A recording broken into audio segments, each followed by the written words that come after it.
Thank you for joining us on the program, everyone. Tonight, we're tracking a dramatic escalation in U.S.-Nigeria relations sparked by a viral post from U.S. President Donald Trump on Truth Social that has stunned both Abuja and even Washington. It's raising fresh questions about Nigeria's sovereignty, its security strategy, and the wider meaning of aid in 21st century diplomacy. It's an update to an earlier claim by U.S. lawmaker alleging a Christian genocide in Nigeria, a claim that was widely disputed by Nigerian authorities, but one that has continued to shape foreign perceptions of Nigeria's internal security crisis.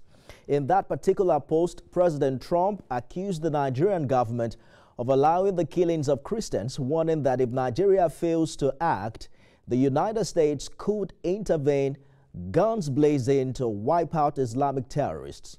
The post has since triggered a storm of reactions worldwide, from alarm within Nigeria's diplomatic cycles to a measured response from President Tinubu, who reaffirmed Nigeria's sovereignty and also rejected any suggestion of religious persecution under his watch. The U.S. War Department, as you know now, has confirmed that it's reviewing all options, though Trump's own special advisor on Arab and African affairs, Massad Bolos, had only weeks earlier urged a more diplomatic approach, saying that Nigeria's conflict was complex and required support and not threats. A threatened military action brings to mind, no doubt, American intervention that we've seen in countries like Afghanistan, Iraq, and even Libya, where quick and decisive actions left years of instability in their wake. The tone of the U.S. president's message has raised fears of a return to the kind of American intervention that we've seen in these countries, and we are hoping that that really doesn't happen. Although the presidency has now also debunked the news that Mr. President will be meeting with Vice President J.D. Vance, calling that information false and misleading. There's growing speculation about a possible encounter between both leaders, especially on the sidelines of the G20 summit in South Africa. A meeting that brings to mind now those awkward and rather discomforting televised sessions that we've seen President Trump have with presidents like Volodymyr Zelensky, Cyril Ramaphosa, and other African leaders. So will Mr. President be next? Tonight we're asking whether or not Nigeria is facing a crisis of perception or a crisis of diplomacy. How should the country respond to this high-stakes rhetoric from Washington, and what lessons can history offer about foreign help or foreign aid as we know it that comes with the threat of force? Joining me are two guests with unique perspectives on this unfolding story. Security expert Oyekachi Adekoya is right here with me in the studio. International policy analyst Ladi Awotinde joins us live from Canada. Gentlemen, thank you for coming, and thank you for making it to the show this evening. Let's begin here in Nigeria, because Canada is far, Mr. Awotinde, and I'll be with you shortly. I'm looking at that post right now, and it's interesting the way the American president puts it. First is the fact that he talked about we may very well go into now disgraced country, gun blazing to completely wipe out. And then it goes ahead to say if we attack, it will be fast, it will be vicious, and it will be sweet. What do you make of the psychology behind this post? Initially, one would suppose that President Donald Trump has been watching too much Fast and Furious movie. Because if not, there's nothing that's going to be fast and furious about an incursion into Nigeria. In your introduction, you talked about Libya, Syria. In fact, if you look at Syria, for example, you can see the clear case of the Assad regime, the ouster, the incursion of HTS, the eventual coming to power of HTS. Now Syria has a former Al-Qaeda leader as the president of the country. In the wake of HTS coming to power, a lot of genocide did occur. In the case of Libya, you mentioned the problem started as genocide in Benghazi. That's right. And today, Libya has fallen apart. Nigeria is a landmass of over 920,000 square kilometers. There's nothing that's going to be pretty about a military invasion of Nigeria, because you can't invade and hold the country just by sorties. You also have to have boots on the ground, the mobilization of which, the resources of which would really cost the U.S. government a lot. And if you look at the level of involvement they have in Europe, in Eastern Europe, and the engagement in Western Asia, and the pivot towards Asia in South China and the Pacific, the Indo-Pacific, and then you look at the amount of deployments in Venezuela, note what Donald Trump has said. If the government does not, then the U.S. may very well. He has not said it will happen. May very well. So it's just suggestive language. But the War Department is saying that it's keeping all the options open. It sounds pretty much like what we've heard before.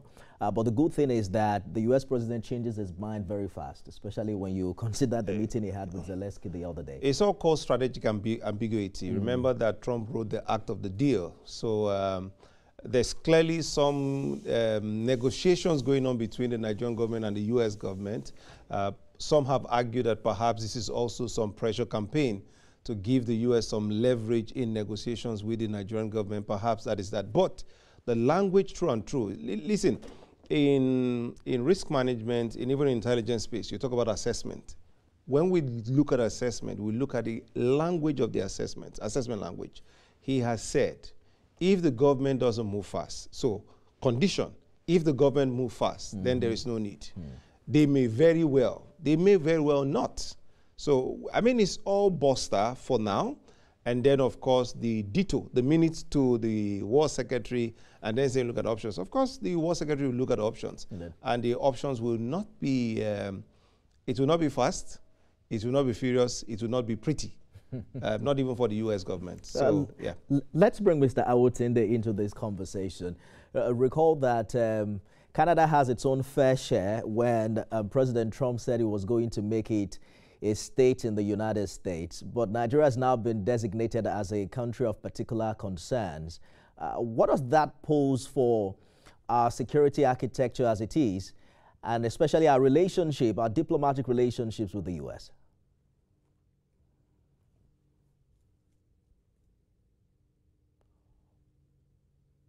So thank you so much, Nifemi. It's good to be back with you.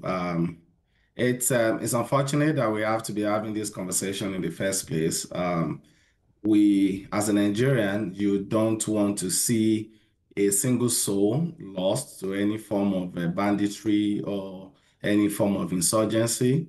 Unfortunately, we've been on this for quite some time. We know what happened since year 2000. We've been on issue of Boko Haram and incursion in the northeast.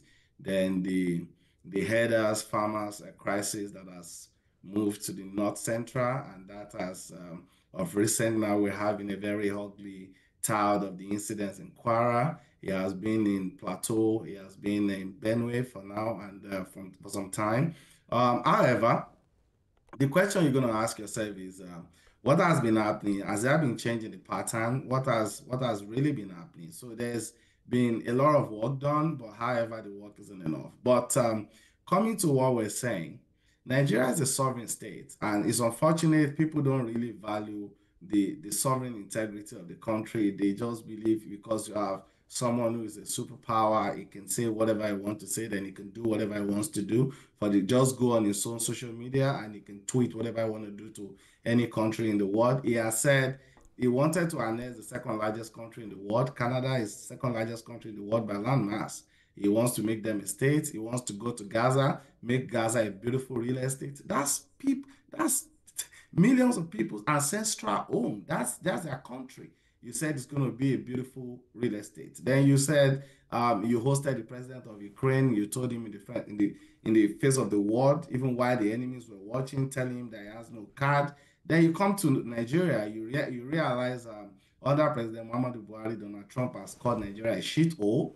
Then now he says it's a disgraced country. This is somebody who has no decorum for any form of diplomacy or international protocol. He believes whoever doesn't look like him, whoever doesn't talk like him is not worth giving attention to. And now we find ourselves in a place where we have to keep celebrating somebody because he has threatened to invade the country. That's very unfortunate, and it's very ridiculous. Unfortunately, we have a country that is politically polarized, that is ethnic, in terms of ethnic, we're divided, and people are hailing a king for saying that he wants to come to the country to waylay the country. And for me, two things spoke very loudly for me in the tweet, because no matter what it is, we need to pick senses out of even things that doesn't make absolute sense. He said they're going to stop aid to Nigeria. That's number one. Then it's going to attract Nigeria. If government doesn't move fast, it's going to be vicious. And the terms of aid is really, really what I want to speak to. If we're actually serious as a country, if our leaders are serious as a country, there is no point for us waiting for US for aid. In 2023, US gave Nigeria about $1 billion. In 2024, they gave about $783 million. Now, for what? We are prosecuting Emefiele for about $4.5 billion. Just one of his cases. That's one person. So if people in government live in modesty, with seriousness, with heart to what we need to do as a country, we take our economic sovereignty, we can take our territorial sovereignty, and nobody's going to sit in Pennsylvania Avenue, Washington, and tell us that it's going to come to Nigeria to waylay the country and it's going to be vicious. For me, I find that very ridiculous. And the fact that some Nigerians are even thinking that it's something to really celebrate, I think it sounds very ridiculous and appalling to me. We need to get serious. Look at our public officers, for instance. When you go to other countries, you go to the West, you go to Europe, and you go ask for aid and negotiate for loans. You see these governors, these ministers, they go there wearing Patek, wearing Richard Milles. Why the minister from the West, where you've gone to borrow money, they bought their wristwatch from Costco, they bought their suit from just any other store. And these guys are going with $3 million Rolex. And they see us, they know that we're not serious as a people. And things like that really, really bleeds my heart. Because if we have done what we are supposed to do, there's no way we're even going to be close to where we are. Look at economic momentum of Nigeria from 1960 to 1966. Imagine if Nigeria has gone in that direction. And I keep telling people, I say, okay, Canada is a very big country. Let's take that for instance. But see what we have done. Canada's longest bridge, the Confederation Bridge in Canada, is about 1 kilometer longer than Third Mainland Bridge. But guess what? That was a one-way go, one-way back bridge. But Third Mainland Bridge, that was also that was commissioned in late 80s, is 4 ways both ways, 4-way go, 4-way back. That is 8 good lanes with about 6 spurs. That's how we were going. Take, for instance, Nigeria has television service before Australia, before Canada, even before France. Now look at where we are as a nation. Then somebody is going to stay in the US and say he's going to come attack the country just because our leaders have failed woefully. Look at people in the assembly. Look at people in the National Assembly. The kind of lifestyle our leaders live does not show that we are serious. If we just minimize, look, when they want to buy cars, they buy the most expensive Lexus, they buy the most expensive Mercedes. All of them are driving Maybach, they're driving Lexus. It is not like that elsewhere. We need to minimize our lifestyle. We need to focus on what is important. Let's focus on security. In the unemployment and insecurity are like Siamese twins. I hear you clearly. When people are engaged, and I get your point, Mr. Awotinde. The fact that this development is turning our attention to even deeper issues within our leadership. But let me bring Mr. Oyekachi into this conversation very quickly. We understand how the U.S. president speaks, but he's also that he's president of one of the most powerful nations in the world, especially U.S. is not a country you want to, and we've seen it in the very restrained response from the Nigerian government, saying that, we have a good relationship with the U.S., we expect that you would help us, give us intel and what have you. But how do you think we're supposed to respond? The presidency is saying that, Mr. President is not meeting with J.D. Vance on Tuesday. But it's possible that Mr. President is still going to meet with Trump. And we've seen what has happened in the Oval Office with Cyril Ramaphosa, with Zelensky. What do you think our narrative should be? How should we be engaging the United States at this time? If that meeting eventually happens between Trump and Tinubu, what should our president be saying? I like the way the president has handled the matter. He's handled it quite maturely. Handle it better than I would have handled it, because so you must understand the person of Donald Trump. He's negotiating. His rhetoric ratchets up on the eve of every conversation or to push leverage. What the president has done is to be measured, which is what he should be doing. Again, I understand that we don't have proper diplomatic representation. That's also something the president needs to look at. The president needs to, it's going to be pushed, probed There will be attempt to slapping around with facts. Remember, and videos and pictures. Videos, yeah, and all that. So I mean, the MO is good. It's good he's going after Zelensky and Cyril Ramaphosa. You've also seen the way the Russian president has handled the meeting. You've seen the way the Chinese have handled the meeting. Let Trump speak. You know, you speak behind the camera. Let him speak. Let him have the day. Yeah, let him have his day. You know, do what is important, and then also put the facts before the president. The good thing about President Trump is not all this talk he talks. Remember that he was the president that signed off on the Super Tucano. He's a businessman. Now, Nigeria is looking for arms and ammunition. The president can say, hey, yes, there's problems. We're not denying that there are no problems in the northeast, northwest, north central, or even the southern part of the country. But we've been asking for weapons. So it's for him to go to Trump with a shopping list. Trump needs the U.S. economy to bounce back. He needs to resolve the issue of the exports, what you call the balance of payment between Nigeria and the U.S. Currently, we're in a surplus. They're in a deficit. You say, I mean, we can level this out. We want the equipment. Of all the equipment manufacturers, at least the American systems are still very reliable. You know, so resolve the issues of equipment purchase, put that on the table. What did Zelensky do? When the thing was becoming a bit hot, he went with an offer. Say, hey, we want you on our side. There's a mineral deal, you know, we can cut something. Trump is a businessman. He sees the deficit. For example, the U.S. is in almost $37 trillion deficit. You know, they have to claw that back. The Fed is going through its own problem. Export is not what it should be. So President Trump can get a win from President Tinubu on trade, on negotiation. Remember that for Nigeria, we are non-alignist. We are not aligned to China, to Russia, to any power bloc.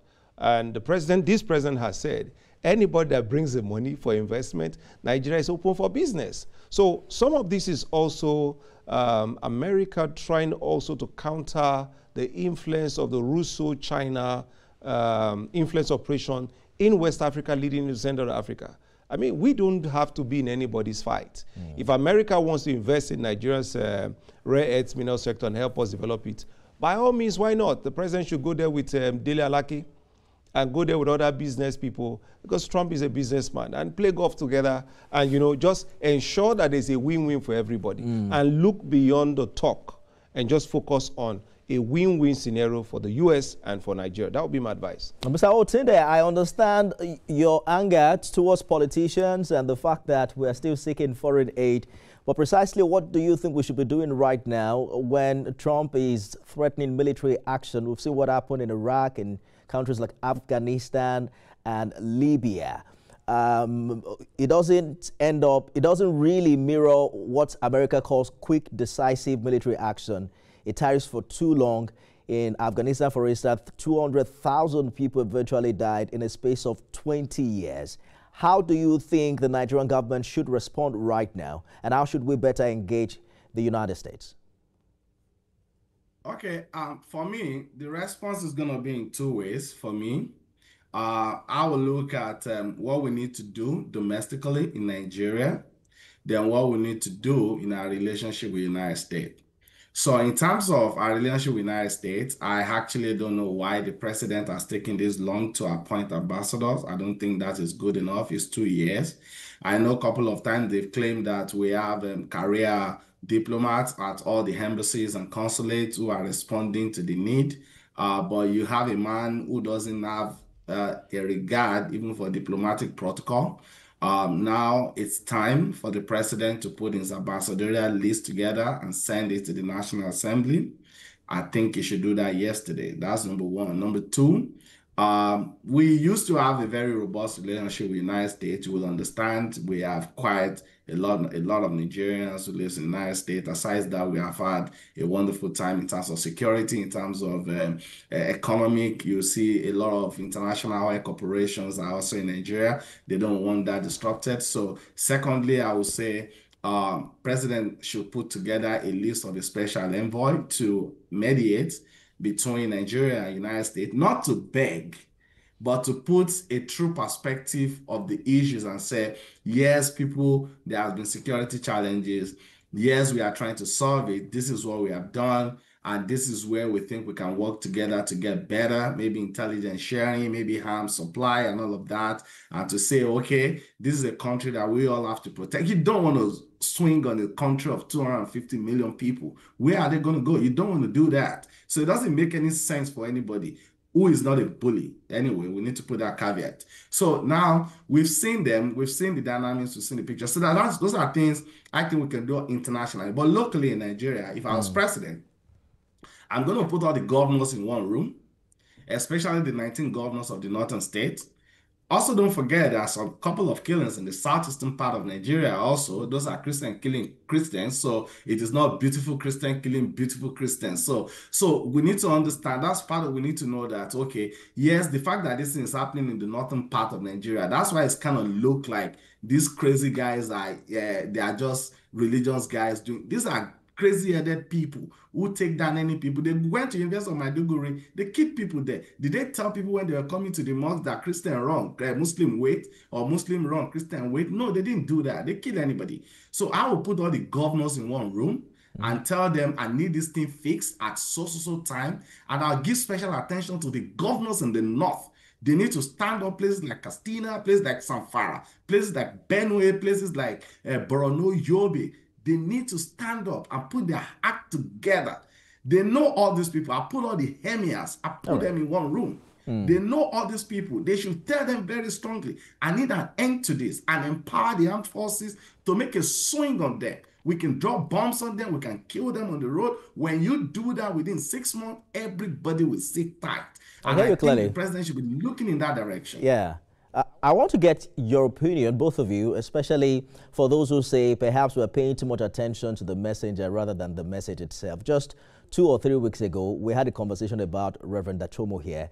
You know, Mr. Oyekachi was on the show, had spoken with the retired Brigadier General. The man in a viral video cried out and was calling Trump to come and help. I mean, and Trump answered a few weeks afterwards. There are people in the Middle Belt who would say they agree with the connotation Christian genocide because of the experience they've had. How do you think government should also respond to them? I've spoken with spokespersons of this administration to say that in denying, you know, a genocide as our reality, how are we also fixing the narrative amongst the locals who have been attacked over and over? We've reported attacks in Plateau, in Benue for so long that it has become a norm.